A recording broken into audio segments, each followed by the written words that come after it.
আমি একটু নিজে দর্শন করতে চাই। এই ঘটনাটা জানেন, কিন্তু যেটা জানেন না এই ঘটনার মধ্যে একটা গুরু রহস্য আছে,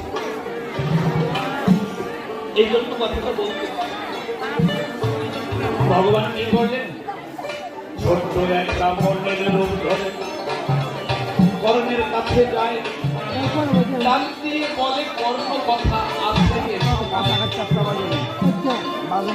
আর একজন মিশে জনে দিল 100 টাকা, অক্ষয় স্মৃতির শুধু হাতের ওই না শাখা।